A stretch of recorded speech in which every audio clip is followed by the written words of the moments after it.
Um, I'll be traveling to Davao City on Thursday morning, so I decided to record this session so that I can give it to you.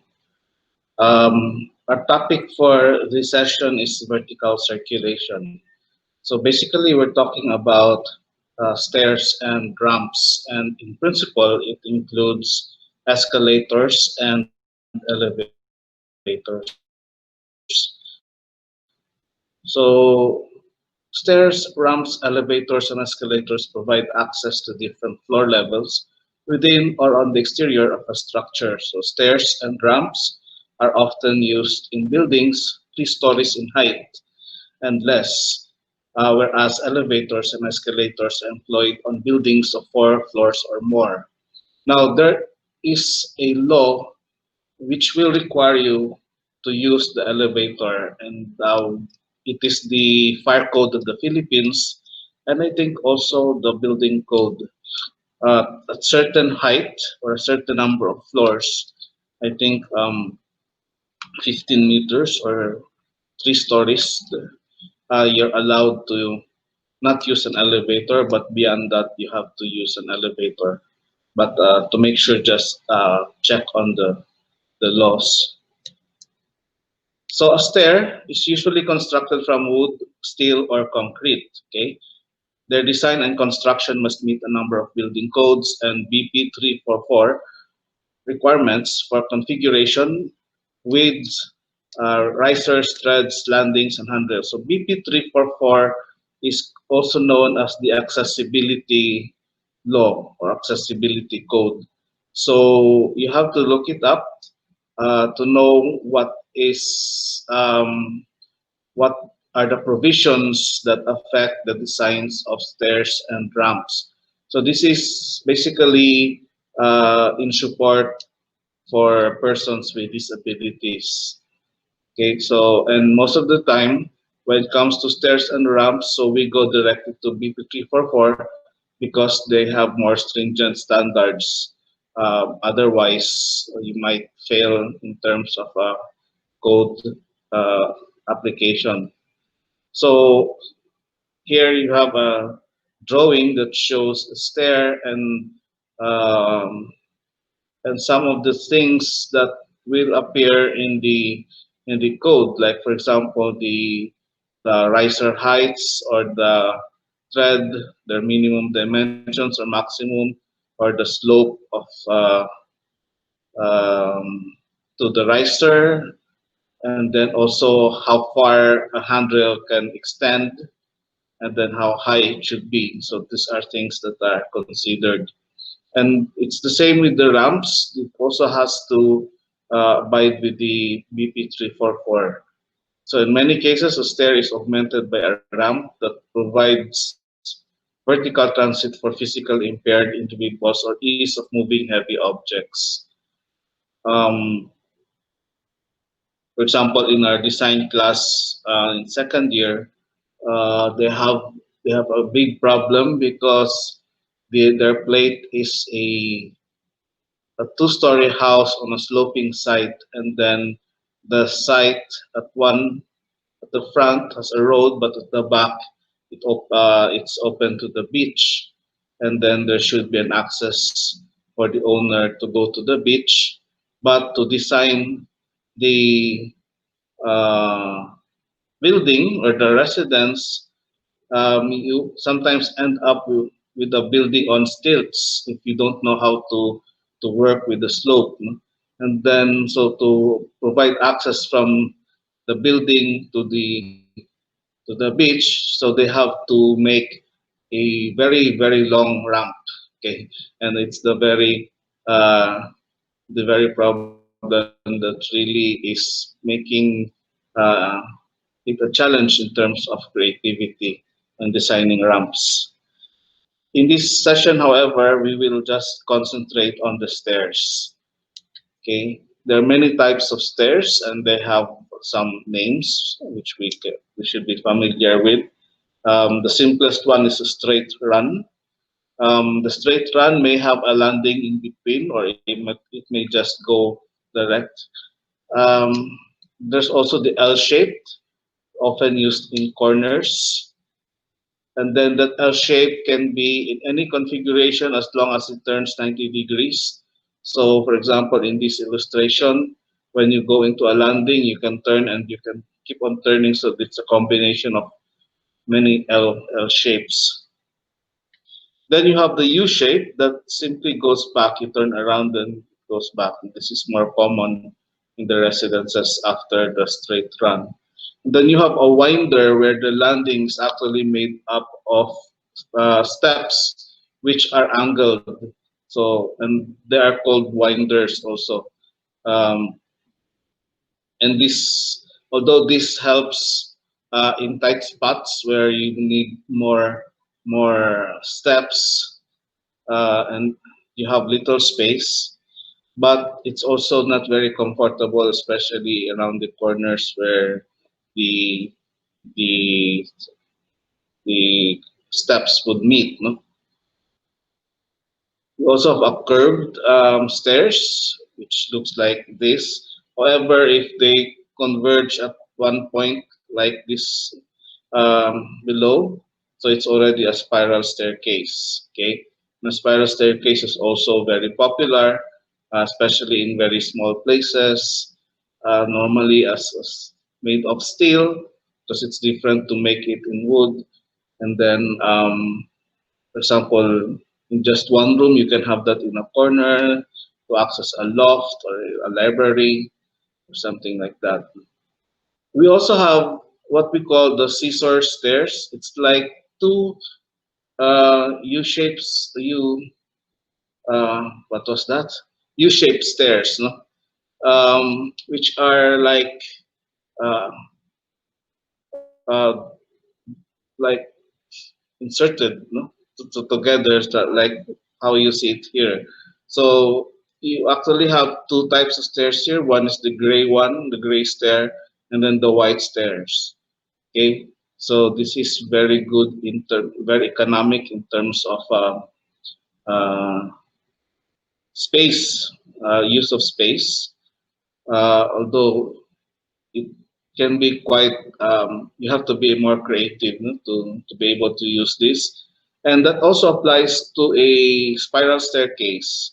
You can have two sets of spiral staircase and then like fused into one, so that you don't actually, sometimes you don't know that there's another stair at the side. Okay, um, so it's like a mysterious way of constructing your house. We also have what we call the imperial staircase, which were popular, introduced in France. And then, so it looks like this. It's like a U, but it's exactly like this because there's also another one which we call the split staircase. So, and then this is the Garnier Opera House. Um, so the staircase simply splits in two. Okay, but then they don't return. Otherwise, they would be the imperial stairs. Now, there are a lot of terms that you have to remember when we're talking about stairs, and I will mention some of the more common. One is the baluster, which you can see here. Okay. Now, you might also hear the word balustrade, and that's already the package, which includes the balusters and also the rails that holds the balusters. Okay, so but then the baluster is the single unit here, vertical unit. So it says a vertical component that holds the handrail. These are spaced to prevent people from falling through. These are governed by building codes and are usually a maximum clearance to prevent a 4-inch sphere from passing through. So therefore, it has to be less than 4 inch apart. Okay. Then we have the guardrail. It's not shown here, but the guardrail is actually that part of the handrail, but not along the stairs. So it's the one on top along the floor. Okay. Um, a rail that is used on the landing or floor levels to prevent people from falling between floor levels. It is usually a minimum of 36 inches high in residentials and 42 inches high in commercial buildings. And so you have the handrail after the guardrail, and then you have a headroom. So the headroom is the height, the vertical height from a minimum clearance between the edge or nose of the thread or any part of construction above. So from here to there to any obstruction, it could be the ceiling or it could be some other like a beam, for example. Okay, so the landing is the floor or platform at the beginning or end of a stair or between two or more stair runs. So it can be located also in between the run of stair. The newel is the terminating baluster. So here you can see this newel post um, at the bottom or top of the stair. And usually it's larger. It's more, sometimes it's more decorated, especially if it's made of wood, so it may have some carvings. The nosing is that part of the thread that overhangs the riser. So here we have the nosing. You can see that. So it protrudes, okay, from the riser. And then the rise is the total vertical distance that is traveled on a stair. So this is the total rise. So it's the vertical distance. And then the steps, that vertical distance between steps is called the riser. Okay. Then the run is this, the horizontal distance. The total distance is the total run. And then each step here, the horizontal distance is called the thread. And then you have a stringer, which is actually the wood that holds the steps. Okay, so here you have the stringer. So it can be at the sides, and then the wood are attached, the steps are attached to it, or it can be at the bottom, and the steps are placed on top of it. So therefore, your stringer has to be carved to look like stairs also, so that you can put the steps on it. And some other terms that you can just look up, Google them. And we mentioned about the newel, and then sometimes it's there's a cap that's called the newel cap. And then this is actually this could be a stringer, but then sometimes the stringer is made of hardwood, and then it's not very decorated, and so you can put another wood to cover it, uh, which is more decorated. But in any case, both of them will be called a well string or well stringer. Um, but this is on the other side, if it's connected to the wall, it's a wall string. And then there is the nosing, which is like carved, is called bull nose. And here we have the gallery. We mentioned about balustrade earlier. So a baluster can have a base rail at the bottom, and then the top is the handrail. Otherwise, we can also call that a wall rail if it's connected to the walls. So you have the winders here, and the stair can be open, can have an open rise or a closed one. This is what we call the closed stringer, which we also called earlier as a well stringer, or you can have what I mentioned earlier as a cut stringer, okay, when the stringer is at the bottom. And if the first step makes a curve, just to emphasize the start of the stair, so it's called a D thread. It's not usually the case, but it depends on the design. Okay, so we also have the stair formula um, to make sure that the steps that you make are comfortable when you use the stair. To say that in Safad building, the central stair makes use of this formula. That's why it's very comfortable. Because the code will tell you the maximum and minimum, but actually that's already the limit in terms of comfort. So beyond that is really very uncomfortable already. So therefore you are at the edge of discomfort, no? To what is more tolerable. So it's not really a very safe formula to use. So the main formula is 2 times rise plus 1 times run is equal to 25 plus and minus 1. This is in inches and this is mostly used. The other formula, rise times run is equal to 75 plus minus 3, is used for atypical applications like attic or landscape stairs. Okay, so there's a sample computations here, and I will just leave it to you to review the computations later on. Because I want to point this out, the categories. No, we mentioned that okay, so if you're outside, it's more of landscaping, so you can use a different formula. It's because depending on what slope the rise and run would make, um, the there's a certain application for it. For example, if the slope is only 5 degrees, so this is best used on driveways. And this is sometimes already like ramp, or if you have a stair, you have a very long run and then a very short rise. Otherwise, you have a stair outside the house. If the slope made is between 5 to 20 degrees.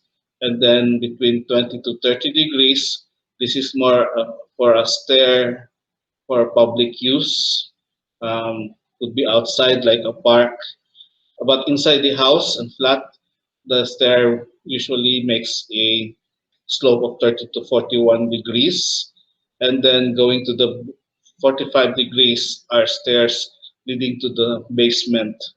Now, stairs which make a slope of 75 degrees are called assembled stairs. So these are more used for construction, for example, or like access uh, to utilities, to services. Otherwise, from 75 to 90 degrees, this is already a ladder. Okay, so therefore, we have to achieve this 30 to 41 degrees, which is common for the flats. Okay, if not the lower, like for public, the better.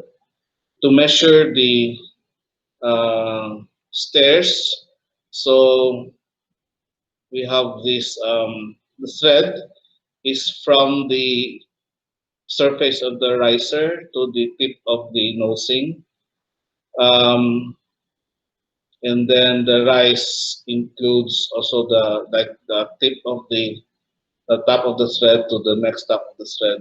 Now what's important here is when the stair is curved, so and you use the building code, for example, you actually take the measurements somewhere 270 mm from the edge of the shorter side of the arc, and then that's where you get the minimum category, minimum dimension, of course, that's stair category. And then when you have a landing, the landing has to be the same width as the stairs. So it's like you just make a semicircular. So you cannot have a landing which is shorter than this. Okay, so you can have a landing which is wider. In fact, it's better. So it also applies here. And then if you have a door that goes out, then there's a stair, so it's better if that door does not obstruct the flow, especially if this stair is also part of your emergency exit.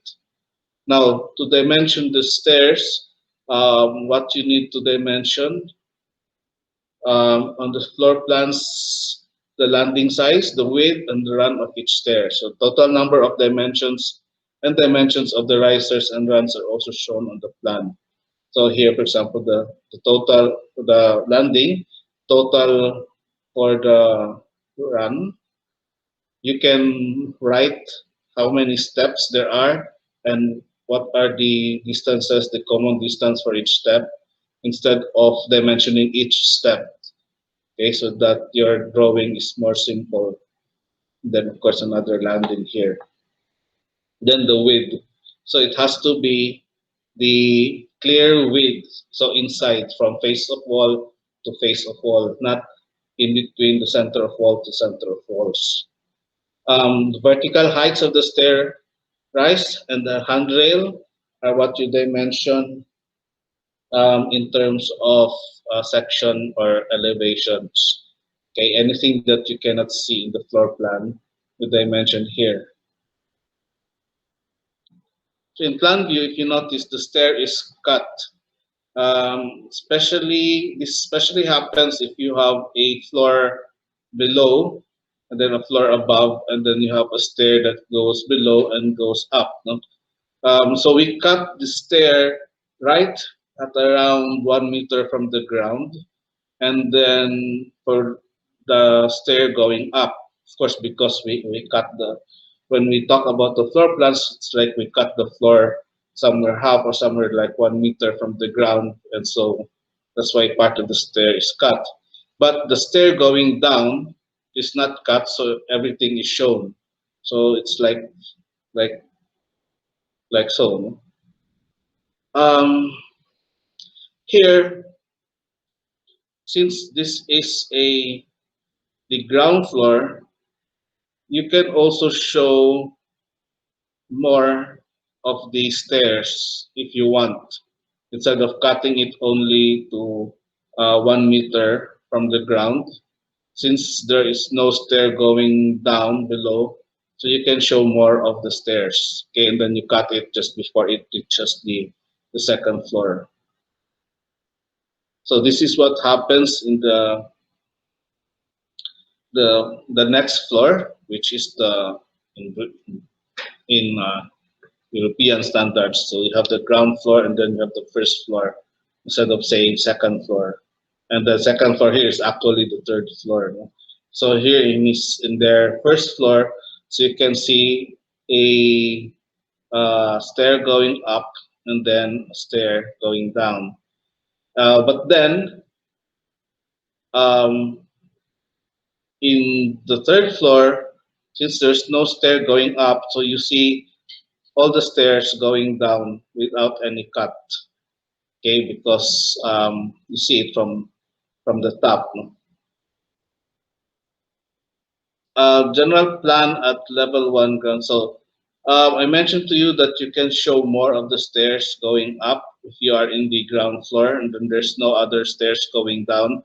You can cut it, and then if the space under the stair is a storage and sometimes a very tight toilet, so you can draw that here, like what we see in this illustration. So if there is a door leading to the stair, so the best configuration is like this. So the door opens with a landing. If there's no landing, so the door should open away from the stairs and not into the stairs, like the one with an X here. So floor plan view of stairs often cannot show all the materials and cross-sectional parts of their assemblies. Special stair sections are often drawn to show the construction and finish details. Okay, so normally in any project there should always be a stair detail. Okay, um, if there is a stair, there should be a detail of the stair, and then there should be a construction detail. And it's very important because this is something that you cannot just design on site and you cannot leave to the construction workers or the foreman. Okay, because otherwise a lot of things can go wrong with the stairs. In BP 344, I saw this. The more preferred way of showing the nosing is by a slanted nose instead of the regular like this. But I think this is more preferred for concrete, and then so you avoid constructing stair in concrete with a profile which is more for wood, because this is actually better for wood, the one that should be avoided. So the checklist, if a separate enlarged drawing is done for the stairway, so it should be keyed at the and cross-reference to the floor plan. So if you have your floor plan, you should circle it and then point to where you can find the detail to what sheet. And then show stairs in their entirety where possible, or use break lines where they continue on another floor level. And then check stair widths, rise heights, tread widths, landing widths, and other particular against appropriate building codes and BP 344. Verify required dimension and clearances. Okay, so it's important that you have the clearance, because you might design a stair to be, say, 1 meter wide, but then you still have your handrails. So it's the effective clear width is actually the width without the handrails. Okay, and a lot of draftsmen, so not only students but even professionals, forget about the handrail. Okay, that's easily like at least 3 inches away from the wall. So in each side, so you lost 6 inches already. That's 15 centimeter. So in your 1 meter um, supposedly width of the stair, the effective clearance is actually only 85 centimeter, and the code requires that it should be 900 millimeters. So you're actually not uh, following the code already.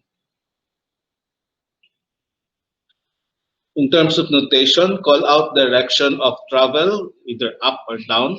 So there should be that arrow that tells you that if it's going up or down. And then the reference should be where the floor is, where you are. If it's a second floor plan, so you're at the second floor, and then you start an arrow from there, and then indicate whether you're going up from there or you're going down from there. So the arrow should not be pointing towards you while you are there at the floor, and then saying that uh, it came from below. No, it's going up towards you. So that's not the correct way. So note handrails and other trims, key to where this can be found in more details. Okay, so if you have a detail of stair, you have to detail also the handrail, the trims, because this normally requires more detail. Um, Even with a blow-up plan of the stair, sometimes it's too small for the blow-up detail, no? The blow-up plans or section. Call out materials where our stairs are shown in section view, including structural and finished components. Then cross-reference to any structural plans where they are provided. So you'll know more of this when you reach your building tech courses. Dimensions, call out numbers and widths of threads, as well as numbers and heights of risers. This is not actually necessary, but for small projects, this might be, um, well, this can be done by actually putting the number on the steps, so that you can actually count the steps. But then you can also indicate that, say, in the dimension, you have a note there. So many stairs, so many steps at how wide each step. Okay. So there are many ways of doing that. They mentioned the total run of stairs in both plan and section view. They mentioned the width of the stair and any landings. Then they mentioned threads, nosing, risers, landings, and handrail locations and sectional views of stairways. So please take note. And then finally, your classwork. And this is your last for the semester. Okay. I want you to draw the plans for the ground floor and second floor and one section of an L-shaped stair connecting two floors with a distance of 3,000 millimeter from floor to floor. Okay. So the effective width of the stair should be 900 mm. Take note, we already mentioned about that earlier. There is no need to show structural details, so you don't need to show what materials are used, what are the components. So draw on short bond paper or A4 at scale 1:20. The important is to show all the important dimensions. So we mentioned that earlier in the checklist for notations, what dimensions should be found in the drawing. This is due next week, Tuesday. This is very simple. And for your so next week we will not be meeting because your final plate will also serve as your final exam. We will not have uh, a different final exam. So all the teachers agree that you all need a break, and we also.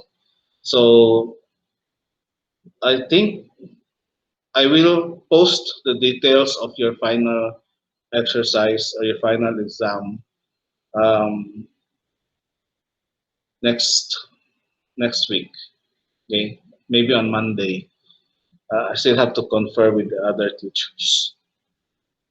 Okay, so I hope you understood the lessons. You can read more on it on the internet. There's a lot of materials that you can find. Okay, so that's all for now, and good luck.